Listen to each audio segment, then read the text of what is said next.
Hi, my name is Samia Shahnawaz, and I will be presenting on the Seveso disaster. The objective of my presentation is to discuss the disaster of July 10th, 1976 in Seveso, Italy, when a chemical manufacturing plant malfunctioned, releasing the toxic chemical 2,3,7,8 tetrachlorodibenzo-P-dioxin, or TCDD. It is also called dioxin for short. This chemical dioxin left short and long-term effects that were still concerning today, and I will be discussing what happened, how it happened, and the safety protocols that were ignored that led to this disaster. The image I have on this slide shows one of the children that was severely burned and affected by the exposure. My table of contents include the title, objective, the table of contents, what is TCDD and the toxicity, the chemical plant process, the safety protocols that were ignored, government reaction, evacuation and cleanup, ramifications of TCDD exposure, and a summary. So what is TCDD and toxicity? In the chemical manufacturing plant ICMESA, which is part of the Roche company in Seveso, their job was to produce trichlorophenol, which is used for several day-to-day chemical items such as pesticides, herbicides, and fungal creams. When you're manufacturing TCP, dioxin is a byproduct due to the temperature. So controlled temperatures of 170 degrees Celsius and below result in less dioxin production, which makes it easier to get rid of. And what happened was that the temperature was the biggest issue, along with a few other safety protocols that I will discuss in the next slide.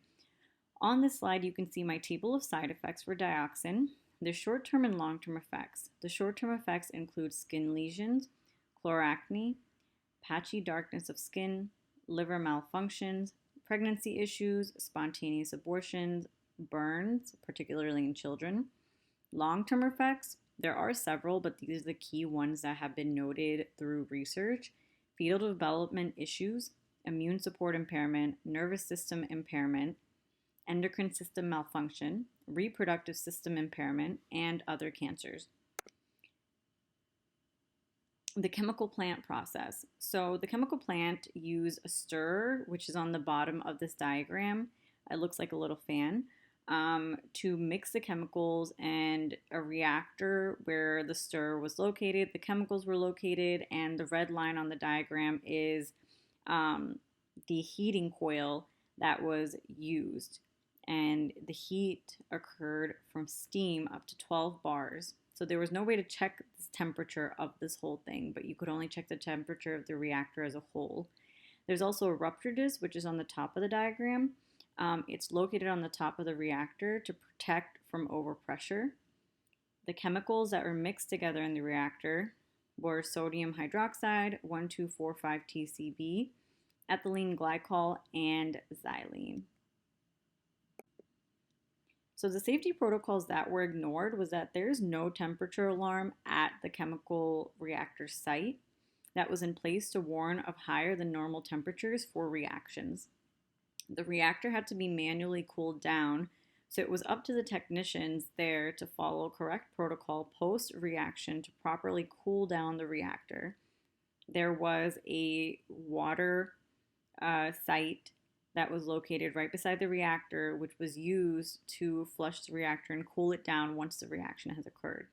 So the chemical production would take about 12 to 14 hours, but that particular weekend it was cut short by the technicians 10 hours in. They also decided not to cool down the reactor before they left the site, so the heating coil was then able to increase the heat inside of the reactor, causing an exothermic reaction which went past the rupture disc, exploding all the chemicals, including 0.2 to 2 kilograms of dioxin in the air. Now, this is almost triple the amount that would even be remotely safe for any human being to be around. Government reaction. So the ICMESA, which was a chemical plant, informed the local government that there was a quote-unquote herbicide cloud that was released from the plant, and there was nothing to worry for humans.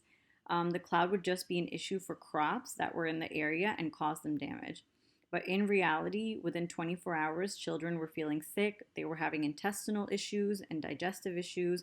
The crops looked like they had been burned. July 12th, the locals were told not to consume local crops.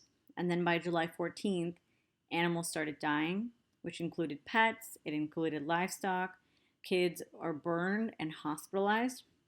And 10 days later, the plant managers admitted that there had been a toxic chemical exposure. So you can see in the figure that I made a timeline of different events and symptoms of things that happened over time and how many days it took for the plant to admit what was going on. So this disaster led to the Seveso Directive in 1996, which is a European Union law that's aimed at improving the safety of sites containing large quantities of dangerous substances, now used as a standard for prevention of major accidents in almost every chemical-based sort of manufacturing company, particularly in Europe. So evacuation and cleanup. Once the plant took responsibility, the technical director of ICMESA, Herwig van Zwel, and then Paolo Potoletti, the director of the production of ICMESA, were arrested. Then the government set up a health clinic for all the people that were exposed and temporarily lifted abortion bans so that women who were pregnant at that time had the option to get an abortion just in case, there was worry that the fetuses would be disfigured or there would be stillborn. There's about 40 billion lire in 1976 that was allotted by the government for cleanup, and this would be doubled in 1978. The ICMESA had to start paying compensation in 1977, my apologies, as well to all that were affected. And then by 1985, most of the disaster was cleaned up. There was an incident where there were missing barrels of contaminated waters and solids that were located around the plant that were found in 1983 mysteriously at a slaughterhouse. And then Roche, which is the direct owner of ICMESA, took it upon themselves to properly dispose of it. A fun fact was that one of the directors was also shot by a radical group in Italy around this time. So the ramifications of TCDD exposure. Citizens were not evacuated until almost 2 weeks after the fact of exposure, and the women who were pregnant at the time, as I said before, had an option to get abortions. Women in particular that were exposed to dioxin had to worry about toxicity in their breast milk for the babies that they currently have, possible pregnancy complications, malformed babies, stillbirths, and even 20 to 30 years in the future, issues for their children.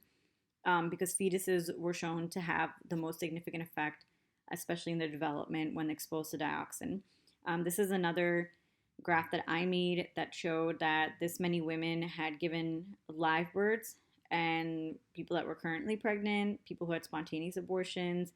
EP stands for ectopic pregnancy, so it was a failed pregnancy, and then stillborn pregnancies as well. So it doesn't look too bad, but there's at least a quarter of that population of women that had children that, are suffering consequences even to this day. I have a list of side effects, which we already discussed in slide 4. One of the major things that affected children especially was chloracne, which is pretty much almost irreversible for the most part. And this graph here that I made shows that in all the zones that they had for exposure, this is what the distribution was among children from age 3 to 14. And then roughly 80,000 animals were either slaughtered or dead, which had huge economic ramifications as well. So in summary, the disaster affected over 17,000 people. There was gross negligence of protocol. Evacuation and cleanup took several years. Exposure has led to short and long-term effects.